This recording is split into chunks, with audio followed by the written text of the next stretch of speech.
Go for it. Thank you, Garth. The first question, I guess, is going to go to David Swig. And David, are there challenges or opportunities in operating the U.S. arm of a company that holds collector car auctions in North America, the U.K., Europe, and Australia, and the Middle East?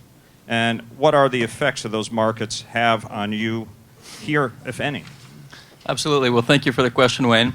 I would say absolutely there are opportunities inherent in having a truly global operation as we do. Bonhams has offices all over the world. In the U.S., we're based in San Francisco, have offices in New York, in London, in Paris, really all over the place. We maintain specialist representatives at all of those offices for motor cars and motorcycles as well. In addition to our full-time staff, we have a very wide network of independent consultants that are really scattered throughout the globe. The opportunity I see there, we have the really unique ability to consult with our colleagues overseas to get really a worldwide perspective on the market for various different types of cars in different parts of the world. I think that the best part about that, we have really a global reach, but we're able to maintain a really local touch with our clients. We have really made strides to expand our operation globally. We just, for the first time, did a sale in Dubai this past year, which was a big success. That was quite a milestone sale for us. I should let you know, if any of you are going to be making the trip to Retromobile in Paris in a couple of weeks, we'll have one of our biggest motorcar sales of the year at the Grand Palais in Paris. It's going to be a very exciting venue. I will be fortunate to be making the trip over there. What also you may not know, I think everybody is well aware of our operations in the United States, also in the UK and in mainland Europe, but Bonhams is really seeking to expand. We are just opening new offices in Hong Kong, Beijing, also in Moscow. We have an operation in Australia, so it truly is a worldwide operation. As far as the challenges that we face, I'm not so sure that the challenges are related to our geographic scope, but Bonhams is really the last full-service auction house in existence. And what I mean by that is that we sell things in just about every conceivable collecting category, from Asian art to dinosaur bones to Ford GT40s and Didion Boutons and Porsche 917s. Unlike some of our competitors who have the luxury of focusing exclusively on the cars, such as Gooding and our friends at RM, we need to balance the needs of many different departments. But this also presents us an opportunity because, for example, if you have an estate or whatnot, we are a turnkey operation and we can do the whole deal for you. And that's really the best part about Bonhams to me. That's something that we really take pride in our business. And yeah, that would be my answer to that. Thank you. Thank you. All right. Next question goes to Mitch Silver. Mitch, to me, you represent a very, kind of the heart of the hobby, kind of affordable collector cars that, people can buy, that, are selling. But what I'm wondering from your perspective is what role did the recent liquidity crisis, the recession, play on your business, both from a customer and a company standpoint? And tell us about financing. I mean, are people financing cars at the level that you're selling them? Well, let's talk about the liquidity first. There's no question that what's happened in the last few years with the housing market has had a trickle-down effect to the automobiles and other collections that people do. And I think that's kind of a threefold approach to that. Number one, suddenly, if you had cash and you had resources, you were able to apply that money in ways you hadn't been able to do in many, many years. So suddenly, vacation homes that were quite a bit more expensive suddenly were quite a bit more affordable. And so you had competition for what money you did have, whether you put that into collector cars, other collections, or real estate. So people were holding back and being a little bit more cautious. I think another prong of that would be the fact that people who were not financed, and that would represent most of my customers, had these collections and they were willing to wait out what might be a fairly short downturn, what they were hoping would be a fairly short downturn in prices. And so they simply sat on collections and said, I'm fine, I'm not in a hurry, this isn't costing me any money, I'm going to see where these go in a couple of years from now, or a year from now, or 3 years from now, and I'm not in a rush to put those back onto the market. And the effect of that then was that there was a drop in dollar volume being sold. Cars brought a little less money. There was in the mass market of cars, I would say the price effect was about a 10 to 15%. If you had a $50,000 car, it was probably became a low 40s car.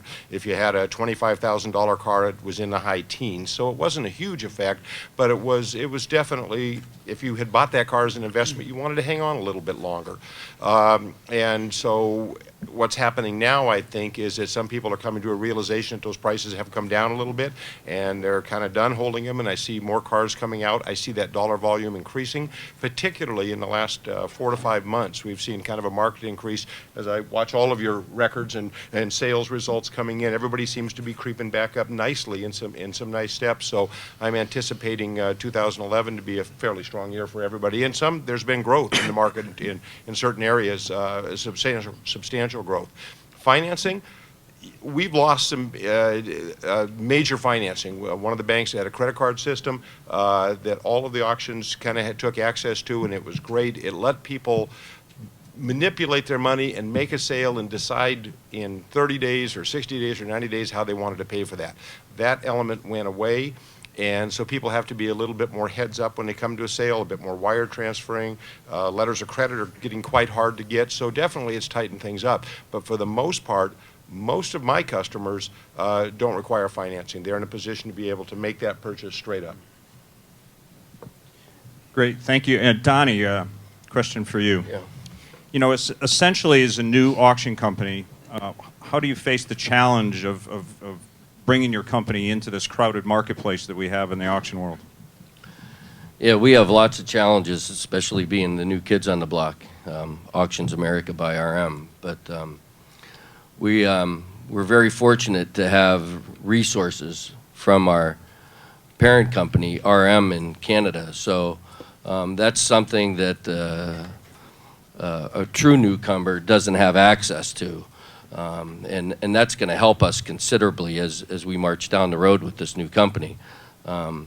Also, our staff, I feel that we have absolutely the best staff in the business.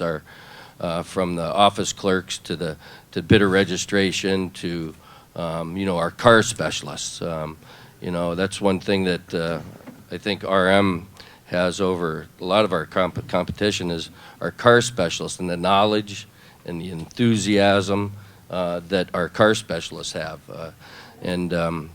At Auctions America by RM, one of the reasons I was chosen was because I'm going to groom some new up-and-coming car specialists that we have coming on board with us to help us build our company. And that will help us considerably as well. Another thing that RM likes to do is partner themselves with good quality people, and not just good quality people, but good quality corporations and companies as well. And we're going to make an announcement here that Auctions America by RM is going to partner themselves with Carlisle Productions in Carlisle, Pennsylvania, and they'll be coming over to our auction park in Auburn, Indiana. Bill Miller's here today with us. I'm sure a lot of you people here know Bill Miller and his family and partnerships. One of the most respected event companies in our business. And they're going to come over to the Auburn Auction Park, and they're going to take care of our car corral and our flea market for us. And in turn, Auctions America by RM is going to go to Carlisle events, and we're going to do 2 auctions there with them, both in the spring and the fall. And they're going to take care of our car corral and flea market in Auburn's spring and fall events as well. All right, Donnie, I'm not going to let you off that easy. All right, let's talk a little bit about, I don't know, bad karma, maybe. What I've noticed, for years in this marketplace, and there are a lot more new options for people to choose from in the auction world. But there were a lot of people for an awful long time that went to one particular auction park every year, to go to buy cars, to sell cars. It's a new company running it in the old location. How much of that do you think is actually a problem? I mean, are people just fed up with? Well, it was a problem, especially for our inaugural event this year. Everybody said, oh, well, Dean Cruz owns it, Dean Cruz owns it, and Dean Cruz has absolutely nothing to do with it. We bought the property and the buildings from the bank that was holding the note, and it's just that simple. And we did this whole event in, from closing on the property to a Labor Day weekend event, we did it all in 60 days. So in that 60 days, I don't doubt that we didn't have that question asked us at least 250 to 500 times.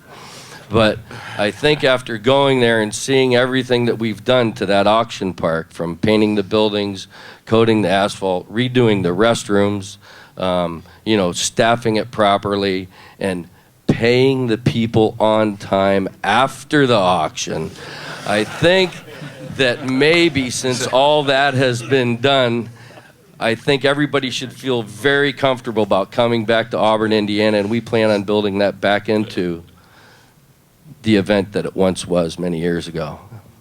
All right, thank you. I appreciate it. Okay, so next, Rod. In running your business, which among the following do you think are the greatest challenges? And maybe you can comment a bit on it. You're getting some really good experience here. One, is it finding consignments, managing those expectations of consigners, or managing the buyer expectations? How do you manage that? What are your greatest challenges? I would say all three of those are obvious factors in the process. I think the most important, and all of you guys would likely agree, is cars. Getting the good quality cars to bring to auction is probably the biggest challenge that I think I know we do, and probably most of us really, really do. At the end of the day, it's the cars that matter. It's always been my opinion that if you had 50 great cars, Dave Kinney, if you had 50 great cars and you put them 100 miles off-road from any road and any access point and ran a few ads, if they're the right cars, people will be there to get them. There's no question. So in our business, I think that it's unequivocally the cars, the quality. What we try to do at Worldwide is have a very good mix.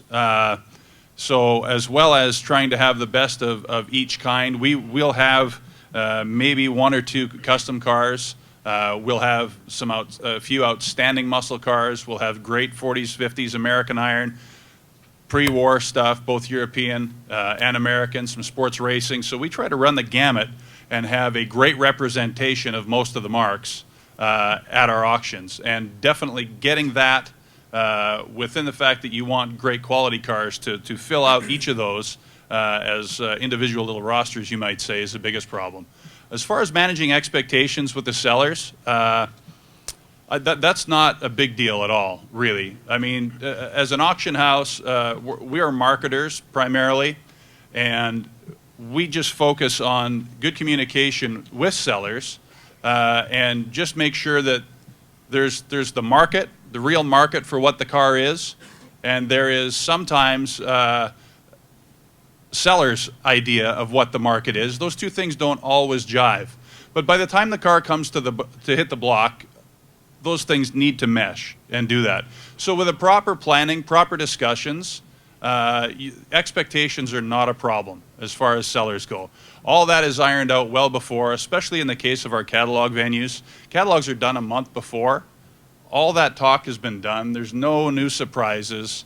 We've agreed on what the market likely will be, percentages of fluctuations perhaps. So seller expectations is not a big deal. And as well, again, buyer expectations.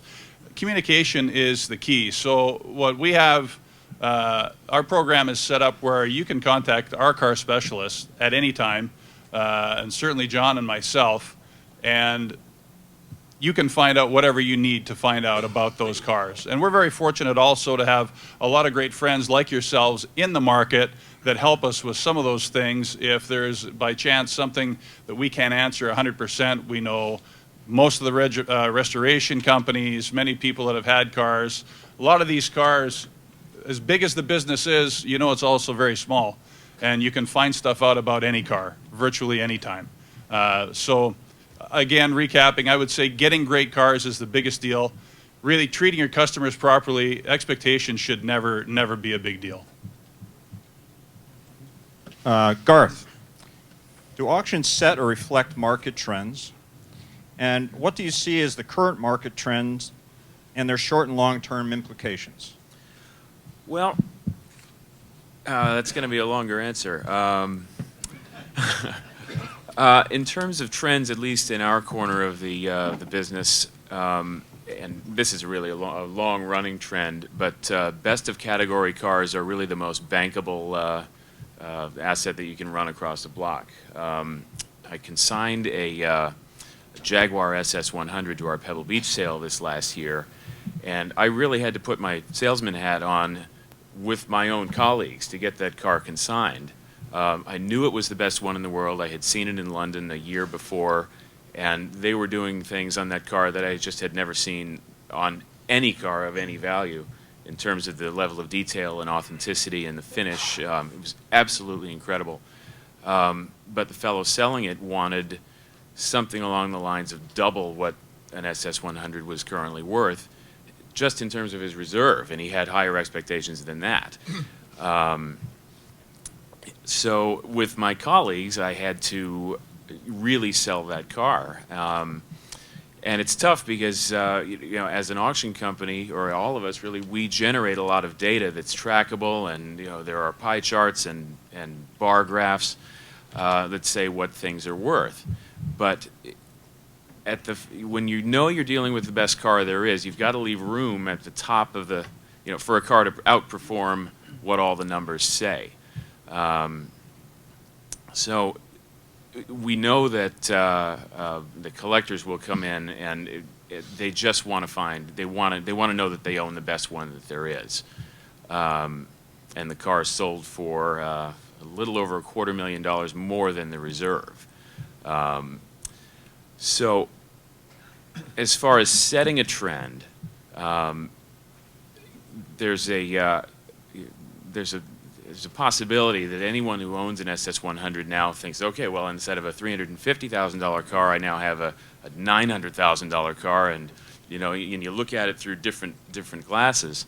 It really depends what the next few cars do, because a sale like that will bring a lot of that model, whatever it is. The $2 million 4Cam that sold a couple of years ago, lots of 4Cams came up. And the next few cars weren't necessarily top cars, so they sold for really what the old market level had been.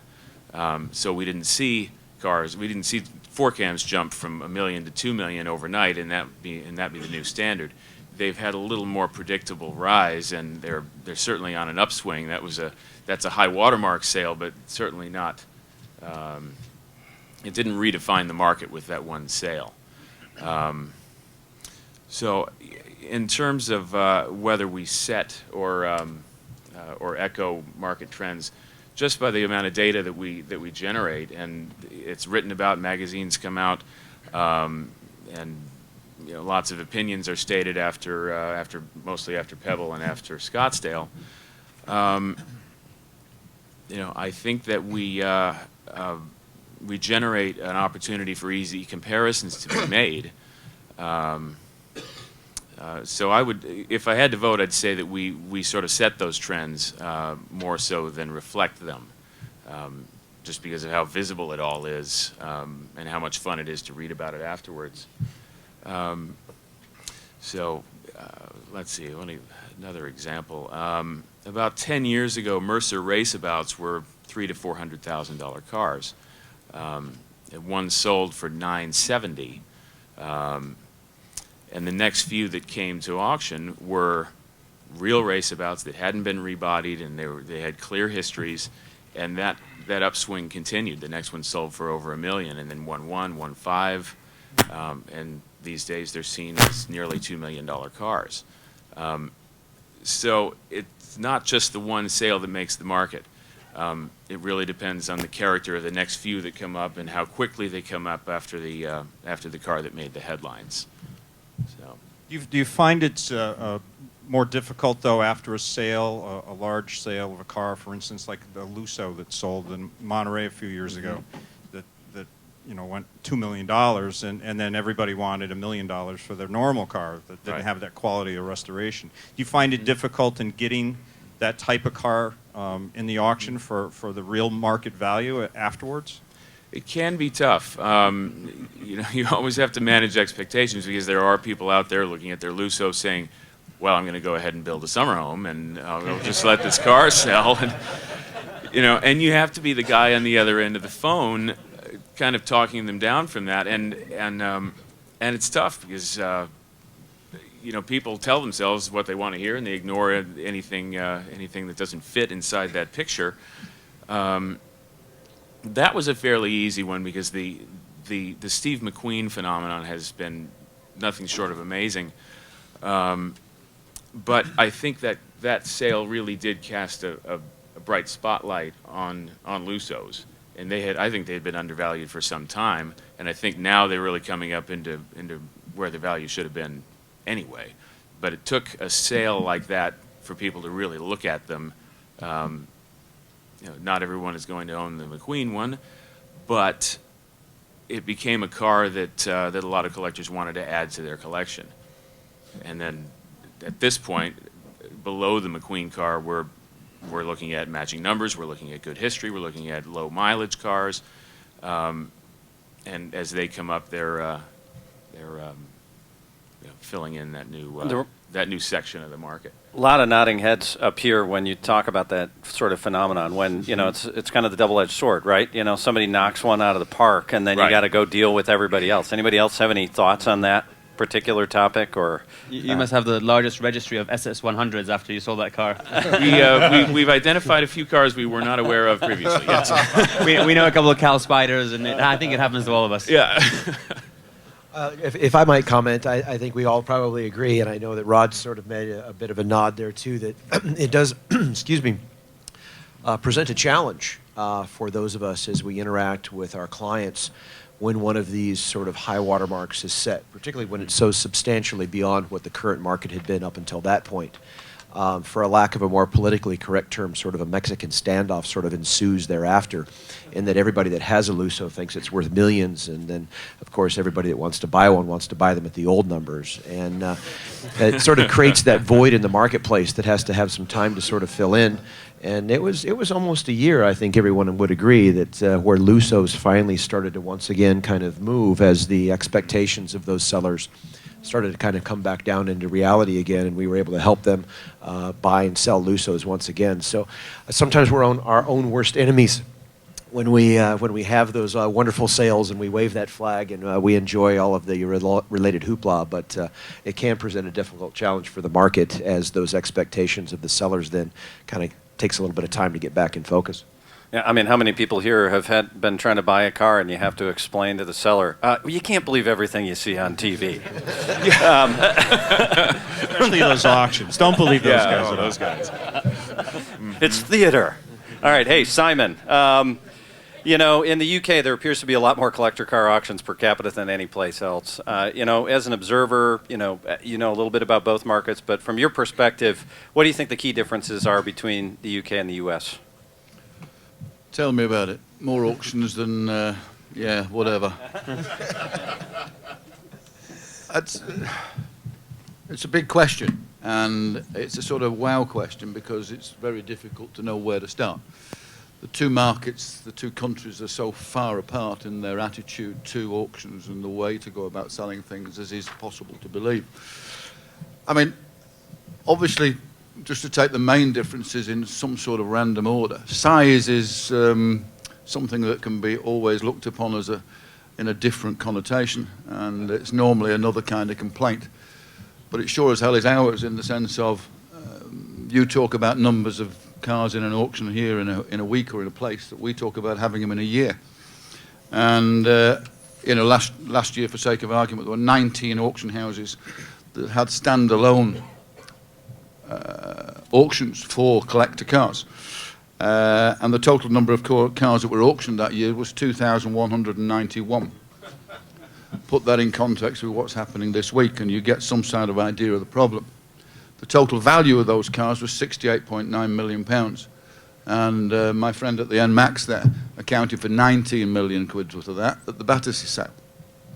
And it's realistically the way that the UK operates in comparison to the US that allowed RM to come over and do a phenomenal job in taking a great chunk of the value in the market.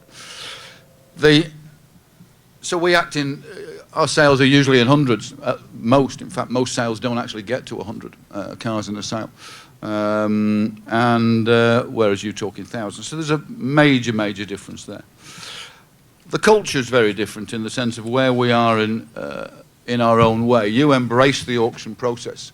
And in fairness, it's difficult to see where else you would sell a car in the US. There's nothing shouts out that says, you know, we could advertising in Hemmings or Keith's Wonderful magazines or whatever, but it's not the prima facie the way to go about it. In the UK, it's quite the opposite. We don't embrace the auctions. Certainly, there isn't anybody in the UK that would actually consign a car to an auction house and then advertise it for them. That would be seen as a sort of completely the wrong way to go about it. And it was great switching on the telly at 24 hours ago when I got home, and the first advert I saw was a great long advert for a car being sold at Barrett Jackson this week. Sorry, they're not here, by the way. But it's a historical thing to a certain extent in the way that it grew up. I mean, the US auction scene started really with the fur business and has been going since the 1600s and grew up into the top end of the market. Essentially what is sold by auction in the US is considered to be the top end, be it property, cars, jewellery or whatever. That's what, generally speaking, people see when they think of auction. They think of good stuff. Unfortunately, in the UK, it's seen as the place of last resort. If you haven't been able to sell it anywhere else, well, we'll give it to an auction house and see if they can swim the channel with it. Unfortunately, sometimes they work out the channel's a little bit wide and a hell of a lot deeper than they thought it was. 62 was the first collector car auction in a historical sense, when the John Cuthill sword collection came up. Done by Sotheby's, and realistically Sotheby's and Christie's then owned the market until the mid-80s, when price, as all of you or some of you will remember, was when the world took off in pricing sense. And of course that drew a huge number of other people into the market. It's sort of one of those things, isn't it, when there seems to be a big number knocking around, there seems to be a hell of a lot of other people that sort of climb on the bandwagon. And so it's very difficult to maintain any kind of market relevance when we're all scrabbling around for a very, very mundane car. It's not unusual for 3 or 4 auction houses to be asked to pitch for something that, to be honest with you, I think most of my colleagues here wouldn't even get out of bed for. So, and it's no surprise then that within that particular market and that plethora of auction houses, that Bonhams also, who are the leaders by numerical volume of cars sold, also hold the most number of sales. It's one of those things that whereby there are only 3 companies, ourselves one of them, Bonhams one of the others, that actually hold sales away from what is their natural home in a remote location. And it's very, very easy to set up and hold a collector car sale in your locale. And if you want to own that area, you just hold more sales, even if there's not a lot in there. You tend to own that particular area. So certainly in the culture sense, we have a real difference. The other aspect that there are alternatives, ways to sell. Not only do they prefer not to sell at auction, they don't have the same idealism about the auction house. There are other ways of doing it. You know, so absolute hundreds of magazines that are dedicated to the collector car hobby, and the sales thereof. But all see a real big section of sales in them, which is not the same in the US magazines. And of course, we've got so many dealers that are specialists and prepared to get involved. But actually, although most of them won't write a check out, which is a little bit sort of interesting or disappointing maybe, you know, they are there and they take substance out of the world. And in this worldwide market, it's very interesting in the UK to try and come up with a USP that allows you to develop a particular personal client relationship. But that's where we are, and that's what we've done. And you have a large way of embracing over here. I think it's fantastic the way you embrace each other. I remember Rob Meyer saying to me many years ago that it's great because there's enough for everybody. We don't have that mentality in England. There is, you know, would be a great desire for me for the auctions to work together, knowing that we weren't going to steal their client for sake of argument. But over here, you don't have that. You know, there's enough for everybody. The market is huge by comparison. So culture is one of the great differences as well with regard to that. Transport used to be a big issue. I mean, now your transport costs have gone up. You know, what, $1,500 to transport a car from Chicago to here for sake of open sale. It comes here mostly at no reserve. I mean, that just doesn't happen in the UK. You know, they don't consider there to be a market price for the car. They consider it to be what they think the price is. And in fairness, if you said to it was going to be $200 to transport the car, they'd probably not bother. They'd probably send it somewhere else, even if they knew that you were probably the one that was going to get them the most money and pay them quickest. So there is a sort of slightly what I would call island problem. And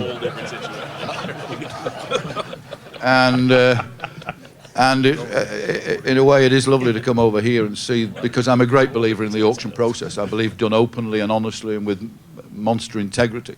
I think the auction process really, really works. And yes, I will stop. Thank you, Simon. I could go on. Very entertaining. So That's an answer. I'm gonna cancel my Brighton sale for next summer. yeah, really inviting. Thank you.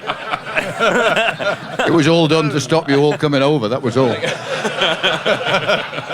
Actually, it's really nice down there, isn't it, Max? Yeah, the insurance business is fun over there, too. You wouldn't believe that. Actually, I had a follow-up for Simon. I'm sorry to drag it out, but in 50 words or less, Simon, how has the VAT tax affected the sales between the U.S. and Europe?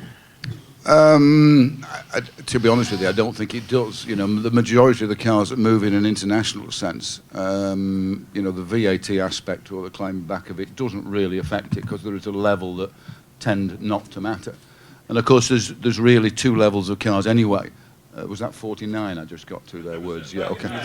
Two levels of tax anyway, the must-have car and the not must-have car. If it's a must-have car, the VAT doesn't matter at all. Thank you. Drew.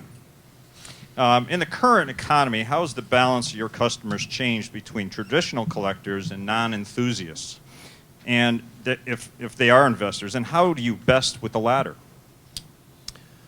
Well, it's been interesting. I think there's been more discussion probably for everyone here on the panel in recent times for seeing collector cars as sort of an asset piece of their portfolio. It used to be, you know, back in probably 1971, you had bought a Mercedes Goldwing for $3,700, and it was a pretty cool car, and a couple of your buddies dug it too, and you drove it, and you had it, and you enjoyed it. All of a sudden now there are collectors that are getting to the point now to where they've realized they have a car that arguably could be $500,000 or more. That tends to be a little problematic in terms of how it is that you're perceiving your estate planning and how it is that you're going to move forward with that. Although it would be great if all of us can assist those clients to try and bring those cars to market, that's really just the simple piece of that puzzle. So it's interesting to me how collector cars are now starting to transcend into more of that collectible sort of art marketplace sort of perspective, with collectors who are now seeing not only specific cars but their entire collections as more of that kind of investment medium, if you will. It's always been a little bit interesting to me personally in that I've always sort of fundamentally believed that cars and car collecting should be fun, and it really is a hobby. The folks that are sitting up here behind these tables, we just got lucky enough to figure out a way to pay a few bills playing with the old cars. But by and large, it genuinely is a hobby, and to get sort of wrapped up in that discussion about investments and so forth about them, I think maybe sometimes it's a little bit off the mark. My sort of litmus test, if you will, on any type of car, no matter how valuable it may be in the marketplace, is if it all of a sudden is worth $5 tomorrow and it still puts the smile back on your face that you did when you bought it, then you probably made the right decision in the first place. So it's interesting to see how that's changed over time and how we will continue to sort of service the market as those discussions progress. Do you see, though, that back in the early 90s when we had the investors that didn't really know anything about cars, they weren't car enthusiasts. They were just investors, like in the stock market. And then, of course, that went away, and we had a big problem in cars that $1.5 million Ferraris that really were worth only $500,000. Do you see, though, that those investors are coming back in this economy, or is it still the true car collectors that are investing right now? Well, I think I can probably also speak for my contemporaries that by and large we are seeing the genuine enthusiasts participating. We're not seeing that sort of blood in the water, speculative, oh my God, it's a buyer's market, let's jump in and snap up gull wings and 4Cams and Himikutas. That really hasn't happened. The interesting thing that I think I have been most enthusiastic about that change in the marketplace is sort of the savvy nature of the collectors with the rapid information change that is now available not only by the internet but also by folks that are now also figuring out ways to pay bills as third-party verifiers and so forth. The sort of the level of sophistication, if you will, by which it is that the collectors are participating in the market is at the highest level that I have ever seen it. There's not this speculation of back in the late 80s, how many diamonds were on your Rolex, and gee, yeah, I bought a Ferrari, and oh yeah, what color was it? It doesn't matter because I flipped it already. That's really not happening. So I'm enthusiastic about that because it creates a very solid foundation underneath our hobby and our marketplace. I think the thing that I'm most enthusiastic about that has happened in the last probably 12, 16, 18 months is that there's a much more relevance in our marketplace in terms of values and how it is that we can counsel our clients, both buyers and sellers. I think it's a wonderful time of opportunity for some particular market segments right now. American Muscle, for example. I try and get every client that I can and grab a hold of them and say, hey, listen, if you've always wanted that GT500 or that Himikuta or that LS6 Chevelle, there is no better time to try and buy that car now. Realize that when things were flying high a couple of years ago, cars were put into restoration envelopes that are just now starting to sort of emerge. You're talking about probably 18, 20-month restoration envelopes, so there's some great opportunities for some wonderfully restored cars that merited some great restorations financially a couple of years ago that are now coming into the market. So that's a prime opportunity right now. I get asked about yesterday in our press conference about the marketplace in general, and there are some sectors of the market, European sports, particularly very high-end Ferraris, that have eclipsed the high water mark that was set a couple of years ago. So it's a very interesting market with some very, very savvy enthusiasts who are genuinely involved, and I'm very heartened by that. So I think everybody's very optimistic about the future with the health of the hobby. Thanks, Drew. And finally, on for the last question here, Max, there seems to be a greater stratification in the current market where there are world records on the one end, and then lesser cars are just sort of dropping in some cases. Is this what's your take on that, or what's RM's take on that? And is this a commodity versus unique car thing, or what? Yeah, I mean, I wouldn't say you say lesser cars are dropping in price. I don't think that that's necessarily true. I think cars are from a price perspective are a very stable asset that you can hold.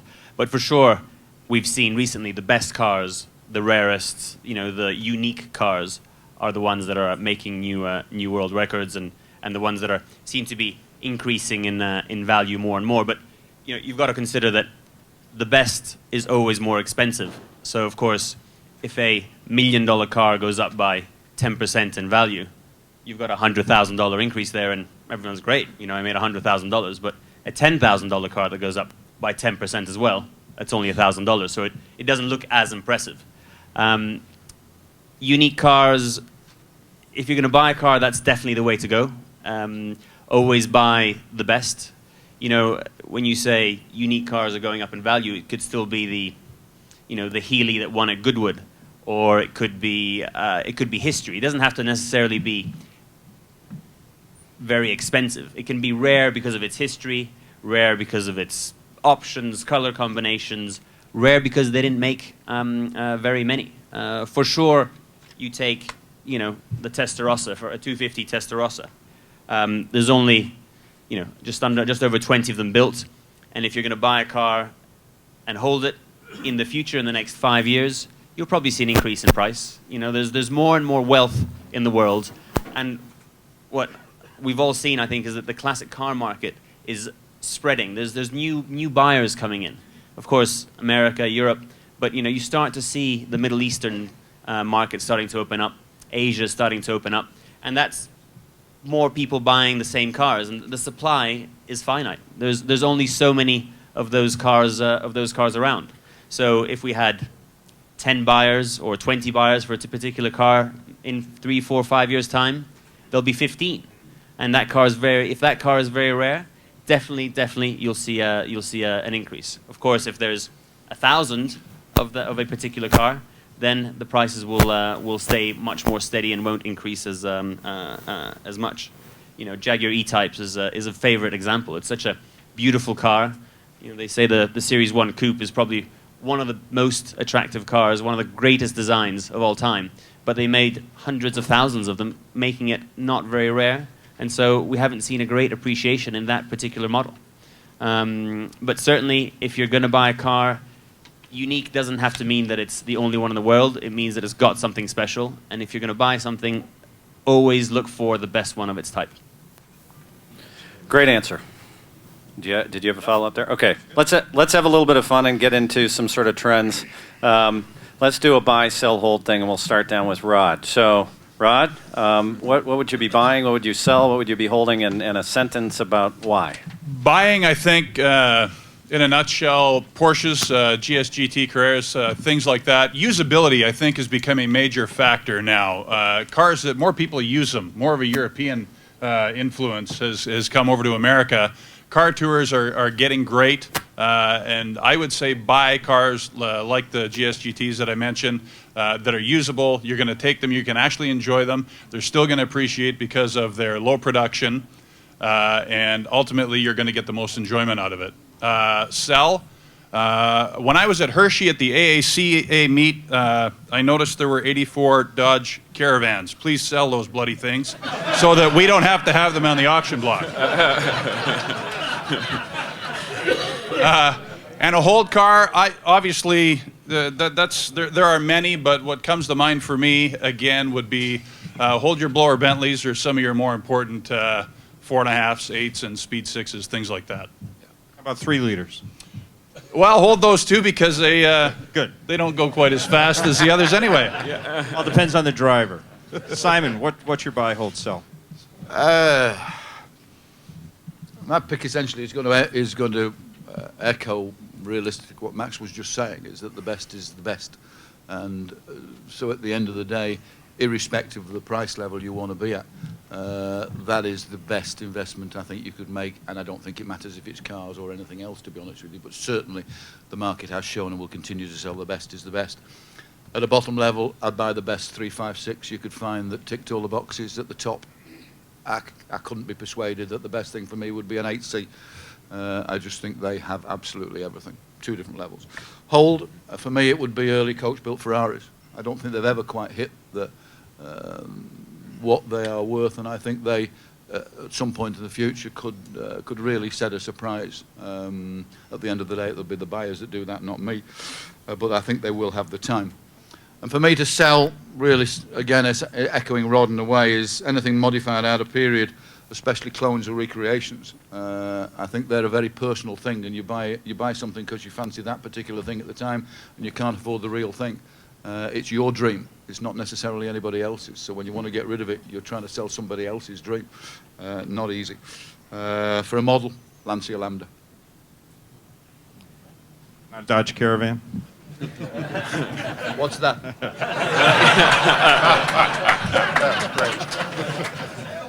Good job. Garth. Well, overarching all of this, I think we have to remember that this really is a hobby, and that, of course, you should buy what you like, buy what you enjoy driving. There are dozens of events out there sprinkled across the country. Buy cars that are eligible for the events that you want to take part in. That said and understood,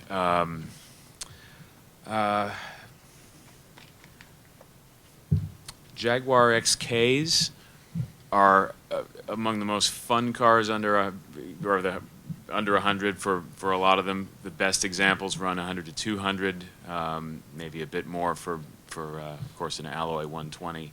Buy the best one you can get your hands on. You'll love it the whole time. Let's see. Derby Bentleys, just for their performance, and if you're more classic-minded than sports racing, they tend to lend themselves. They were a little ahead of their time, and you'll probably pass a lot of the other folks on the tour in one of those. Sell's a little tough. I wrote down BMW 507. A couple of key 507s came to market and sold well beyond expectations. So, and I think if we're on a bubble on those cars, if you need the money, go ahead and sell them. I love them. If I had one, there's no way I would sell it, but that's just me. And hold what you like. 300 SLs, that's a personal thing. But I just think they're money in the bank, the best ones you can find. The very few original paint cars out there, which probably number 10, 15, you know. There might be a few hiding in garages, but they're not available anyway. Low mileage, low ownership cars, hang on to them. I think they're only going up. Perfect. Thanks. Drew?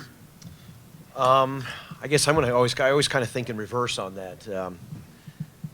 To sell, I would have to agree. I think that there is a lot of inventory in the marketplace right now that's trying to kind of work its way through the market. Clones, tributes, fakey doos, $3 bills, whatever you want to call them. Hey, I had a really cool Mopar and I bought a Hemi crate motor and stuffed it in there and made it go fast. 502 Chevelles, Pro Touring cars. Again, I think, Simon, you put it best. You're living your dream. Don't expect it to be someone else's. I'm always sort of taken aback when someone calls me and makes my phone ring and tells me how much they have invested in one of these cars. Well, gee, I spent this. Enjoy those cars. I've dubbed those title in the glove box cars, which means put the title in the glove box, and when you're done playing with it, walk away and say, thank you, I had my fun. In terms of the hold cars, I think hold cars, at least hold cars for me, are very personal. Cars that you have that connection with, cars that you have a story with, cars that mean something to you. Those are the hold cars, the cars that you have a very special story with. My very first Valentine's Day with Josephine, I bought her an XJ-RS Roadster. We will never, ever possibly sell that car. She came out and I had balloons flying off the rearview mirrors. The next Valentine's Day, she bought me a Chihuahua. So I'm not quite sure who came out on that. That's not going anywhere either, right? I'm not selling my Chihuahua either, exactly. Where did she put the balloons?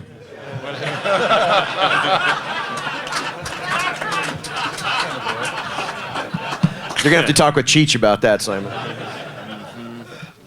All right, Mitch? In terms of buy sorry. cars, Sorry. I agree. I think right now we will look back in years to come to this point in time and talk about Mercedes SL Gullwings at under $1 million and have a V8 moment. I wish I woulda, coulda, shoulda. In addition to that, I think that every enthusiast, every car enthusiast, in any way, shape, or form, no matter how young, no matter how old, at some point in time has that dream of the prancing cavallino. Enzo-era Ferraris will always have that romanticism about them. It transcends into what's going on today and into the 80s Ferraris as well, but genuinely, again, coach-built Enzo-era Ferraris, I think, would be a wonderful opportunity to buy those cars now, whether they're the custom coach-built cars for multiple millions, or whether they're even the more pedestrian, even a 365, 330 2+2 car. If you have an opportunity, buy those cars today and enjoy them. Mitch, maybe you can tell us about what dog you have. I mean a car. Exactly. Well, right now, this is the golden age of car collecting. This is the best time to be buying anything. We've heard that from several people, and I would absolutely reiterate that. Great cars. If I were to give you one to buy, 1966 Pontiac GTO convertible tri-power. It's the first muscle car. The first time they put the big engine in the mid-size car was in '64 with the GTO. In 1966 was the last year you could get the tri-power. Those cars were in the 60,000 easily a few years ago, approaching 80,000 and headed towards 100,000. And right now, I think you can buy an outstanding example and almost pick your color and get all the right options between 40 and 50,000. It's an opportunity to jump in on a muscle car that is a supreme muscle car. The 65 is equates in there pretty close too, but I had to pick one. As far as selling, this is going to upset some people. Get rid of the baby birds. They're absolutely available. Every one of the two-seat 55, 56, and 57 Thunderbirds that was ever made is still on the road. It's an easy car to find at any time, and unless it's a 57 with an F in the serial number, it's not been making any significant changes. And if you want one back, it's only going to take you a week to find the car you want. It's out there. It's easy to replace, and you can have some more fun with that money at this time. As far as holding, I'm going to say a 1955 Oldsmobile convertible, but you could substitute 53, 54, 55, 56. You could substitute Oldsmobile for Buick or Pontiac or Mercury. The mid-50s American convertibles are just great cruisers with a lot of demand, fun to own, fun to drive, fun to be out on the highway with, and they have steadily gone up. Right now they're a little bit down. They're going to go back up without a question. Good cars. Donnie? Yeah, it's a kind of a personal question because I think everybody in the room here would probably pick a different car if you asked them the same question you're asking us. But I think it's been reiterated right down the line here that I think the most important thing is when you're buying a car is try to get the best possible car that you can get. Cars without question marks is what I call it. You know, anything that's got a checkered past, you want to steer away from if you can. I think that's very important. And me, if I were picking a car that I was going to buy in the marketplace right now to keep, if you look at the market and what it's done in the past, I think right now I'd pick an early serial number 66 Shelby Mustang with a 4-speed. I think they're bargain prices right now, and if you compare it to a 65, it's 50 cents on the dollar. And it's the same exact car. That's what I keep to sell. Mitch stole it from me. T-Birds, 55, 67 T-Birds. He nailed it. That's if you have one of those in your collection and you want to sell something, that would be the one that you'd let out the door for sure. Oh, yeah. And hold what you like. I mean, if you want to put a car in your garage and you want to keep it, make sure that you enjoy it. I think that's the most important part of this, and that's why we're all here. It's because we all enjoy these old cars, and we like to drive them, and we like to look at them and show them off to our friends. So no matter what it is, if you're going to hold it, make sure that it's something you want. Perfect. David? As far as what to buy, certainly, as Garth said, I think the most important point is buy what you like. That's what this hobby is all about, is having fun with these cars. But if I had to pick one, and if any of you in the audience know my father, you'll find this to be an incredibly biased opinion, but I'd buy an Alfa Romeo Giulietta Spider Veloce, a really good one. The reason why, I think that they're simply the greatest cars to drive on road events like our California Mille. And I think that from a value perspective, it's really a lot of car for the money. You can buy a really good Spider Veloce for roughly a little bit more than a third the cost of a comparable Porsche Speedster, which is something that I will never understand, having driven both of them. And I understand actually that our good friends over at Gooding have one at no reserve this weekend, so maybe one of you will take my advice and get lucky. As far as what to sell, you know, God, I really hate this question. I'm a hoarder. I guess we all are. That's why we're here. I don't sell anything. So I would answer the question very generally. I would say sell what you're not using. You know, as I said before, these cars are meant to be enjoyed, and if you have something in your garage that's sitting in the corner and you're not driving and getting enjoyment out of, you know, get out of it. As far as what to hold, I would say quite generally muscle cars. I mean, the Shelby Mustangs, the Hemi Cudas, that sort of thing. I think that, you know, of course, 3 or 4 years ago, people piled into those things and drove up the values to astronomical levels for no real good reason. And then, people fled out of them like they did out of the stock market in late 2008. And now there's probably a lot of good values, maybe some good things to buy. But unless you really need to become liquid in one of those cars, I don't really see any reason to part with them at this point. Max, it's up to you. Right. What to buy? Well, I think the best advice is I think there's plenty of auctions on this weekend, so just go around the auctions and pick the car that you like the most and then buy that one. I'm sure you'll get it right, guys. I mean, you got your pick here. I'm sorry if anyone doesn't have an auction this weekend. What to hold, go into your garage and just look around the cars and just hold all the ones that you really, really like. As to what to sell, Drew, XJRSs. I might want to sell one of those. I don't know. Sorry. You're not buying mine. Okay. No, I'd probably buy supercars. I think sort of 70s, 80s supercars. I think are coming of age. I think that a lot of people that dreamt about owning an F40 or an EB110, they've got people now can access those cars and buy them. So I think that's a good thing to buy. Pre-war cars, 1750 Alphas, Bentleys. I think that's a good thing to hold. It's very reliable, steady asset. And as to what to sell, I don't. That's the most difficult of them all. Like what to sell. I don't know. What do you like? I think that's the best thing.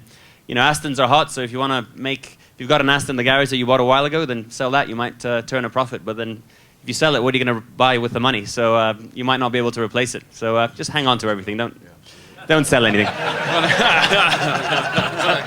That's perfect. Oh, that's bad for us. Sorry.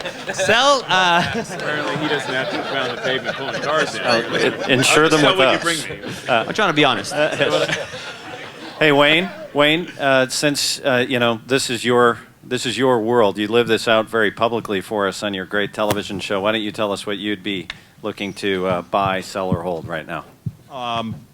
Buy, I think, and it's probably one of my favorite cars, and I think it's so undervalued, so I hope everybody doesn't go out and buy one, because I don't have one yet, would be a 3.0 CSI BMW. I think that they're so undervalued and such a beautiful car. I'm sorry. Anybody got one for sale? Hold, I agree with these guys. Cars that you enjoy and that you can go out and use, go in rallies and just go to the beach. I drive my 3-liter Bentley to our beach house on weekends in the summer all the time. I mean, I would never sell that car. Just special cars to your family and to yourself personally, I think is definitely a hold. And because of the demographics and the age group of collectors, 20s, 30s, and 40s sedans and coupes and stuff like that, I think, are going to be basically going down in value drastically within the next 10 or 15 years. And unless it's something very special, a special coach-built car, a normal 4-door or 2-door sedan car is going to go down in value. So while the market's still there and the age group of the buyers is still there, I think I'd sell those. And how about you? I would say, back to what Simon said, I'd buy Porsche 356s if they weren't rusty. I grew up in a Porsche family, and I always learned that you in a very quiet place you can hear a Porsche rust. If you've heard that, so it's a no rust 356. I like those. Hold. I still think. I guess somebody was saying they've been predicting $1 million Gull Wings and 300 SL Roadsters for 20 years, but I still think they're going to $1 million. I think that, to me, the Gull Wing is the global kind of blue chip car for high valued collections. I mean, it's a cornerstone of every big collection anywhere in the world, whether it's South America, whether it's Asia, whether it's Europe, whether it's here. So if you bought one right, hang on to it. There's still room in it. And we don't sell anything. I've come from a long family of hoarders, and I'm afraid too that the 55, 56, 57 T-Birds are they're probably a little soft. I suppose maybe if you were to sell one, but I learned to drive in one that was my dad's, and so I'm not selling it. No way. I would like to thank all of our panelists. I think that they've been, there are a lot of you. It's a lot of great perspectives. You're great experts. Thank you for your patience. I'd like to thank all of you for your attention in all of this, and I'd like to thank especially Wayne Carini for helping me sort all this out. Thank you all for coming, and make sure you watch season 4 of Chasing Classic Cars, please. Little plug. Season 3 just finished, and we're filming season 4, so please stay tuned. All right, thank you.